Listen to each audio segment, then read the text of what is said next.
Tuh bunda, tuh bunda, tuh bunda. Tadi ngambil apa? Ngarapot ya? Iya. Hah?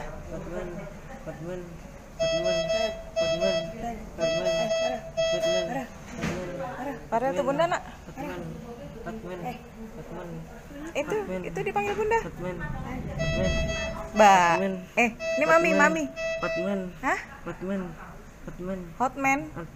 Hokben. Ade mau hokben. Hah? Oh, klub gen. Iya.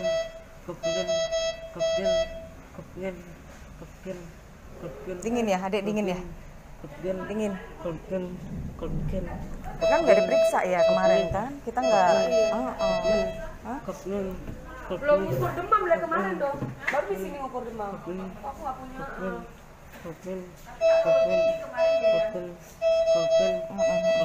Ya sayang.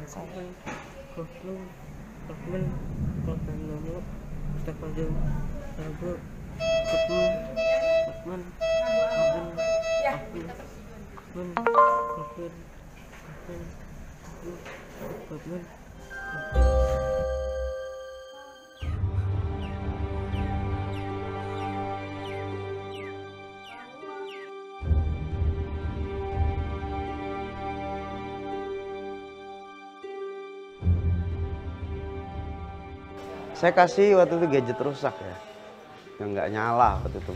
Dalam hitungan menit saya cabut, dia nggak terlepas dari gadget itu. Gadget itu saya ambil, itu masih gini dengan fokus mata di tangan.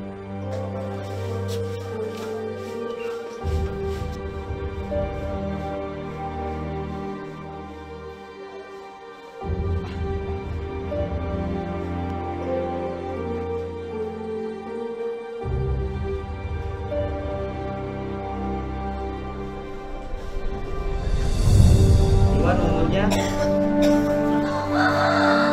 berapa? Ditanya umurnya berapa Iwan?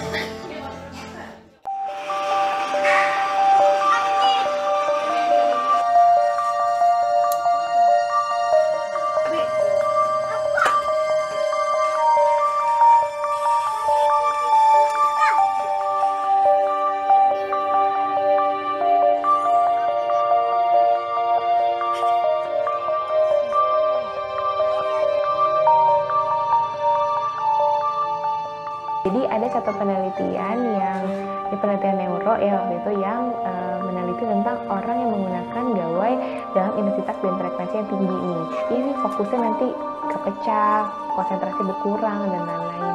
Di penelitian itu orang yang sudah banyak menggunakan gadget gawai setiap hari itu dari foto gelombang otaknya, aktivitas gelombang otak per 10 detik itu terpotong.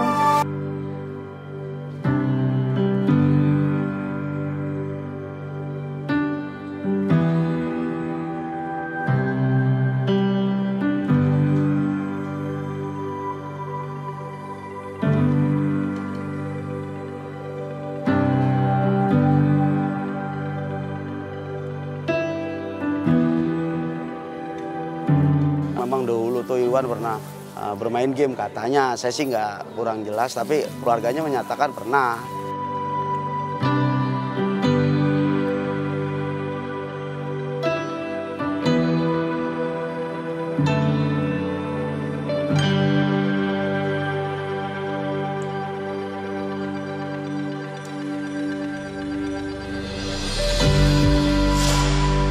Nah sekarang ini ya ini keadaan tangannya begini dan saraf motoriknya ya udah saya bilang tidak bekerja.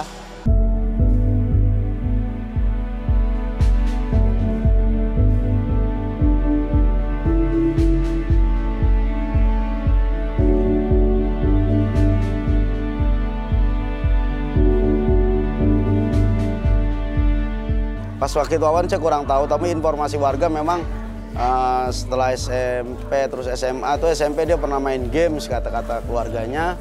Nah, terus SMA saya kurang tahu, terus dia sempat ikut kursus menjahit. Ya nggak tahu juga sih, tapi yang jelas informasi keluarganya seperti itu. Keadaan Wawan memang ya udah seperti ini adanya dan pernah main game kata keluarganya. Saya hanya menyampaikan apa yang disampaikan keluarganya waktu itu. Ya, memang dianggapnya sangat ini ya, sangat viral sekali setelah Wawan keadaannya seperti ini ya. Coba kami dari Yayasan Jamrut Biru ya meluruskan bahwasannya apa yang menjadi sampaian atau penyampaian dari Yayasan Jamrut ini sesuai dengan dari pihak keluarga. Kami tidak merekayasa bahwasannya Iwan seperti ini, hanya keluarga mengatakan pernah main games. Сейчас выключу я, и компьютер вообще не включится никогда. Я хочу тут кое-что сделать, подожди. Саша, Мам, ради бога, подожди. ничего делать не надо, надо выключить. Быстро! Надо выключить. Нет! Да. На обмеження Сашко реагує протестом. Выключай. Нет! И не кричи, Я пожалуйста. устала! Не кричи. Выключу! Значит, я выключаю. Мам, Значит, я сейчас выключаю. мам, я хочу тут только почитать. Не и всё. выключить. Мам, Не я выключить. хочу почитать и все, и выключу. Мама, зачем? Так, Ну тут вот это надо почитать. Я чтобы- сейчас выключу. Мама, да выслушай! Какая же ты дура! Посмотри на дура! Чтоб ты сдохла! У хлопця починається істерика. Це нормальна реакція на спроби подолати залежність.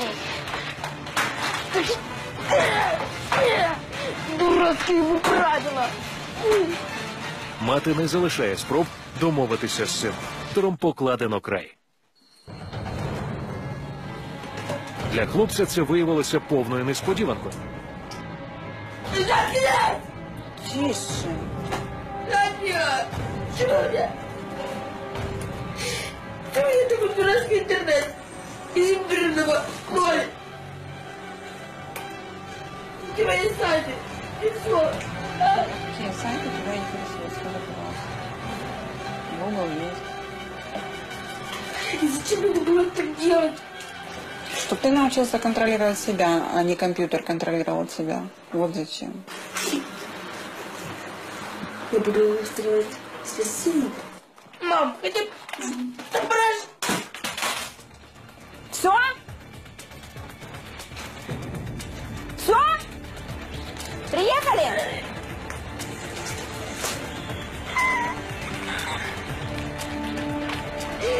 В Сашка починається ломка.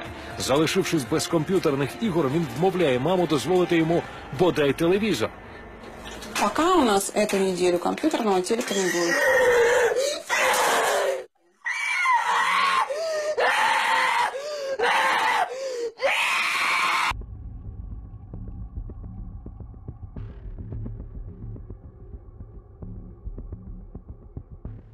Tiba-tiba ada yang mengetok dari samping.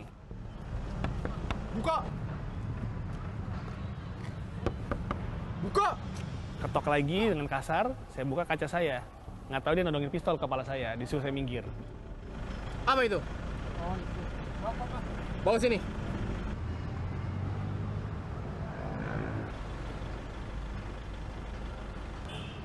Cepat! Periksa. Siap, Dan. Turun kamu.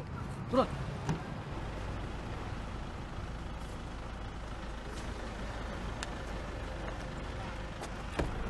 Dan, ku tahu, Dan.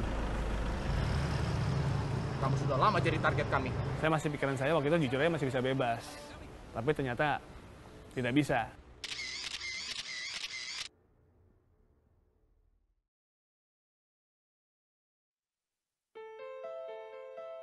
Keluarga saya, kalau saya bilang ya, saya cerita itu dari keluarga yang baik-baik sebenarnya. Bukan keluarga yang broken home, bukan dari keluarga yang istilahnya yang hancur lah. Kamu dari mana aja? Kok baru pulang jam segini? Banyak tambahan pelajaran, Mah, di sekolah. Ya sudah makan dulu. Iya, Mah. Nanti dulu ya. Untuk saat itu, saya sih orang yang menutup dengan cantik ya. Keluarga tidak tahu sama sekali apa yang saya lakukan di luar.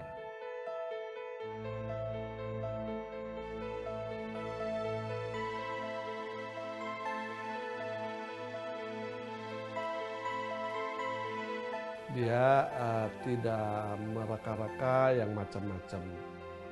Dia anak ketiga yang saya pikir ya termasuk anak yang baik. Yang keluarga tahu, saya ada orang anak baik-baik, saya tidak pernah merokok, saya tidak pernah melakukan macam-macam.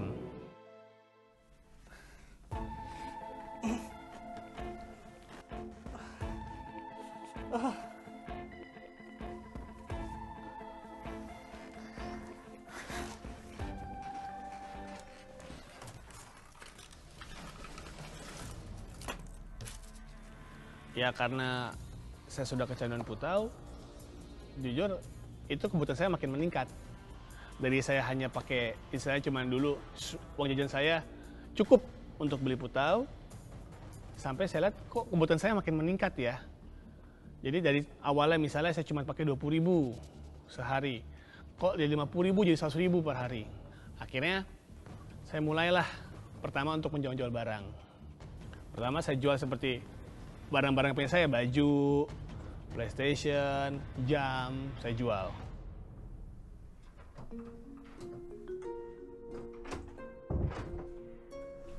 Ini kamar berantakan amat sih, nggak pernah dirapiin ya.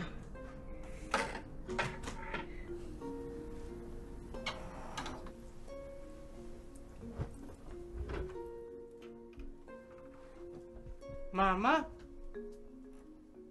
ngapain? Mama lihat kamar kamu berantakan, pengen mama rapiin.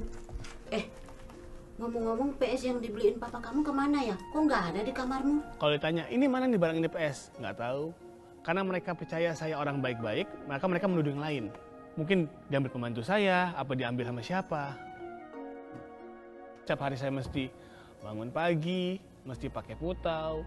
Terus habis itu mesti cari uang untuk beli putau. Saya jenuh. Akhirnya saya bilang ke orang tua saya, "Pak, saya juga pakai putau." Karena posisi saya waktu ngomong itu, kakak saya juga lagi direhab. Nggak tahan sakit.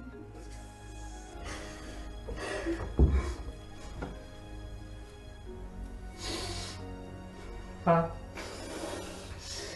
aku juga pakai, Pak. Perasaan saya waktu Julian mengaku, saya tidak percaya. Sangat tidak percaya. Hancur saya kaget, sangat kaget.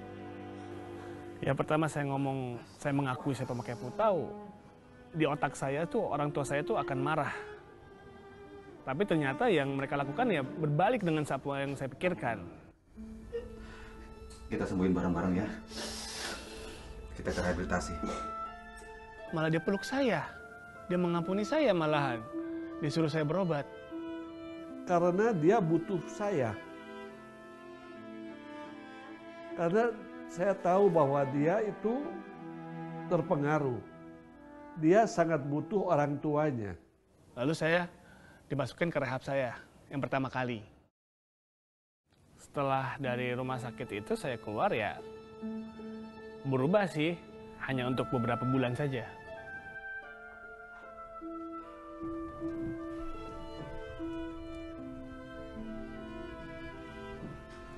Julian, untuk sementara ini kamu jangan main keluar dulu ya. Nanti kamu terpengaruh lagi sama teman-teman kamu. Dengan segala macam yang dia lakukan, sepertinya saya tahu dia sudah sembuh. Tetapi saya nggak tahu apa yang terjadi di belakang itu. Ya tapi karena pergaulan, saya kembali ke pergaulan saya. Saya tidak ditawari lagi loh, tapi saya mencari lagi. Tiba-tiba saya pengen. Saya cari lagi namanya putau itu. Terjemus lagi lah saya. Yang saya rasakan sih ya, itu sugesti saja sih. Sugesti saya untuk memakai lagi.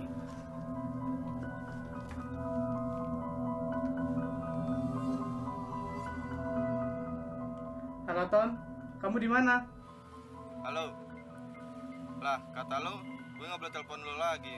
Ini malah lo nelpon gue. Udah, jangan banyak bacot. Gue lagi butuh barang. Ya udah, ketemuan tempat biasa aja. Ya oke, ketemuan di tempat biasa ya. Oke.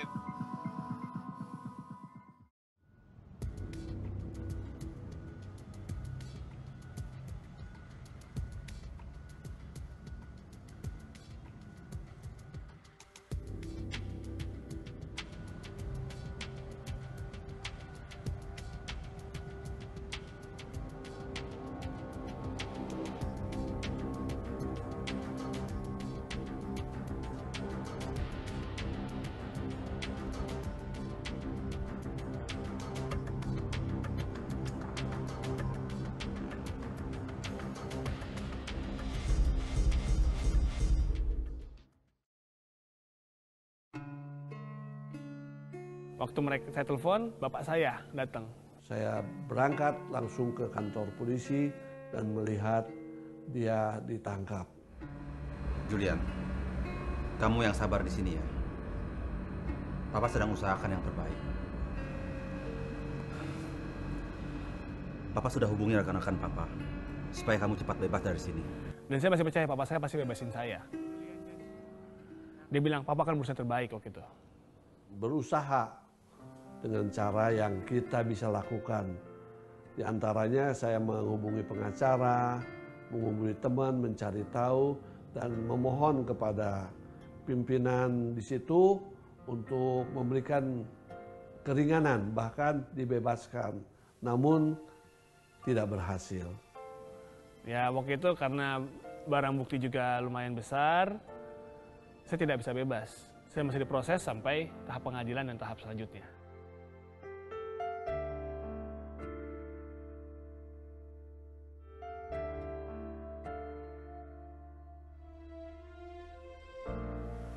Sudah ya nak, jangan terlibat lagi sama narkoba. Iya mah, nggak lagi. Papa pesen ya, kamu jangan bergaul lagi sama teman-teman kamu yang pemakai itu. Sudah kasih nasihat, bahkan saya bilang wanti-wanti bahwa ini kalau terjadi lagi, papi bisa nggak tahan lagi. Itu yang saya katakan, dan dia berjanji kepada saya untuk tidak melakukannya lagi. Ya kalau dulu sih setelah saya berobat, setelah saya rehabilitasi ya pasti ada harapan itu. Ada sebesit pikiran, saya ingin memberikan kepercayaan mereka. Saya tahu kepercayaan itu mahal. Saya ingin memberikan kepercayaan mereka, tapi tanpa saya sadari, saya jatuh lagi ke putau. Dan itu berulang-ulang kali seperti itu terus. Tonton, depan ada apotek tuh. Mampir aja dulu bentar. Oke. Gue mau beli jarum suntik dulu. Siap. Waktu itu teman saya pengen beli jarum suntik. Setelah antar, saya nunggu dalam mobil. Teman saya keluar beli jarum suntik.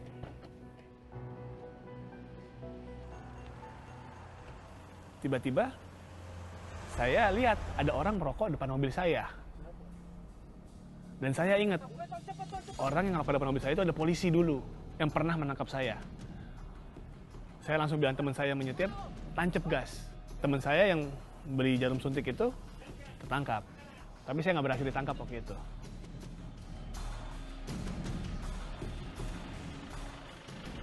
Bro, gantian bro. Oke. Main aman ya?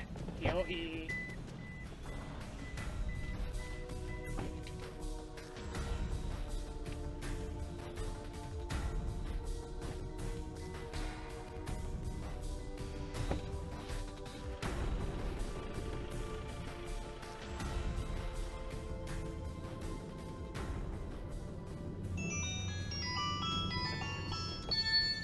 Tiba-tiba bapak saya telepon, kamu di mana? Saya bilang, saya lagi di jalan. Oh, lagi di jalan. Jangan pulang malam-malam ya. Saya ingat bapak saya telepon itu. Oke, Pak.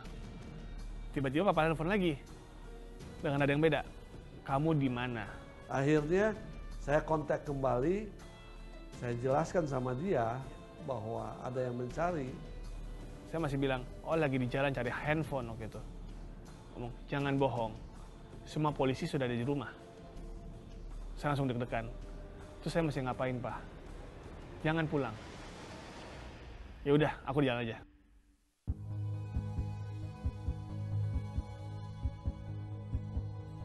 Melihat itu, saya punya pemikiran bahwa pertama kali Julian tidak boleh ada di Jakarta. Dan kebetulan saya dapat informasi ada satu rehab. Kamu pilih mana? Rehab ini di Jakarta atau Rumah Damai di Semarang? Karena saya pikiran saya Jakarta itu dekat. Saya bilang, saya mau rehab ini di Jakarta. Saya nggak mau ke Rumah Damai. Saya nggak mau ke Semarang. Saya bilang tidak. Dia besok pagi harus ke Semarang. Tidak ada pilihan.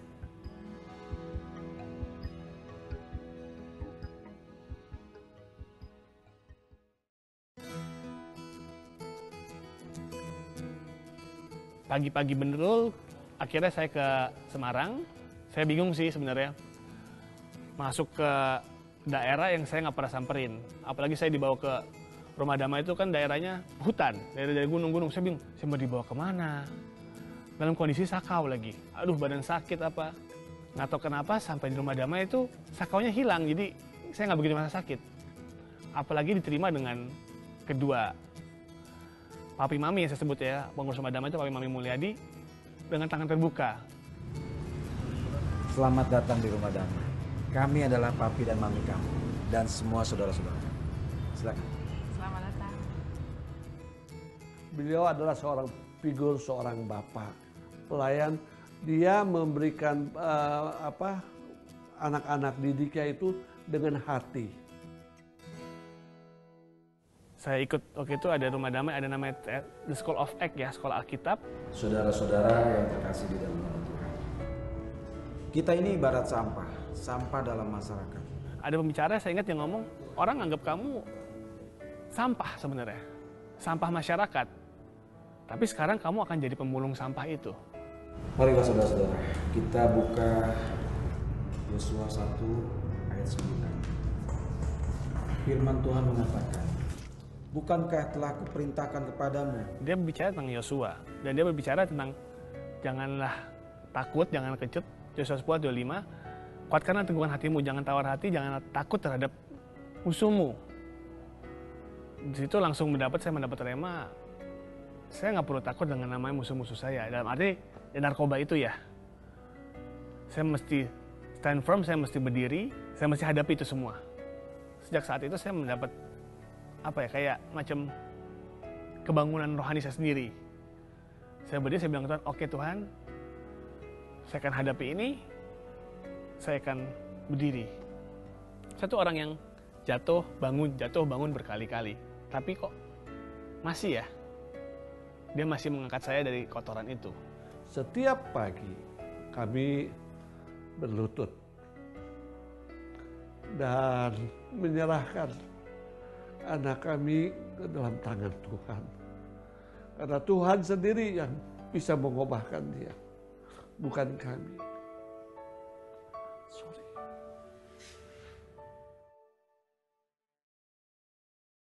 Dulu saya berpikir saya adalah kuat. Itu yang membuat saya jatuh. Kesombongan saya sendiri. Sekarang saya sadar, lebih baik saya menghindar. Saya menghindar jauh dari teman-teman saya yang dulu.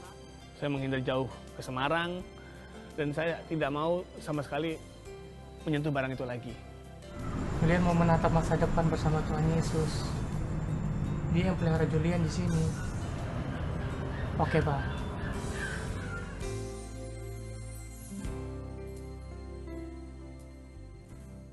Saya menyadari sekarang penghargaan terbesar itu dari Tuhan. Dan saya sekarang sudah bersyukur. Saya sudah lepas dari narkoba ya selama 9 tahun. Itu prestasi bagi saya, prestasi sangat besar untuk saya. Saya lihat perubahan total. Dia seorang pria yang bertanggung jawab. Luar biasa, luar biasa. Seorang seperti Julian, Tuhan sudah jamah sedemikian rupa sehingga dia berubah. Ya, saya sekarang sih baru sadar ya, kalau saya itu mempunyai Tuhan yang sangat-sangat besar, sangat-sangat baik pada saya. Anugerahnya itu besar bagi saya. Apalagi sekarang saya ditambah satu anugerah. Saya diberikan keluarga yang baik. Saya ada seorang istri yang baik, yang memperhatikan saya, dan seorang anak yang sangat lucu, sangat baik. Julian yang saya kenal sekarang sih Julian yang perhatian dengan keluarga, dia bapak yang baik buat anak dan suami yang baik buat istrinya juga. Ya, saya nggak pernah perkira-kirain sih dari dulu itu saya mempunyai satu keluarga kecil sendiri. Sekarang Tuhan memberikan saya yang lebih daripada saya bayangkan. Saya lihat Tuhan menjawab doanya dia gitu kan. Memang doa kami bersama, tetapi dia yang lebih sering berdoa untuk dikaruniai anak. Sehingga ya puji Tuhan lah, tahun kemarin kami dikaruniakan seorang anak laki-laki. Keluarga saya pun, bapak saya pun, sekarang mama bapak saya pun udah tenang. Dia tidak ada beban. Dia tidak ada beban untuk anaknya yang terkena narkoba lagi. Sampai saat ini, apapun yang terjadi, itu adalah kemurahan Tuhan. Sekarang, saya tidak menyesal bahwa Tuhan itu sangat baik, amat baik, teramat baik. Tuhan itu ya Tuhan Yesus. Dia yang mengampuni saya, Dia yang mengangkat saya dari kotoran, dia mati di kayu salib untuk saya, untuk kita semua. Dan dia yang tidak jemu-jemunya selalu berada di sisi saya, dimanapun saya berada itu.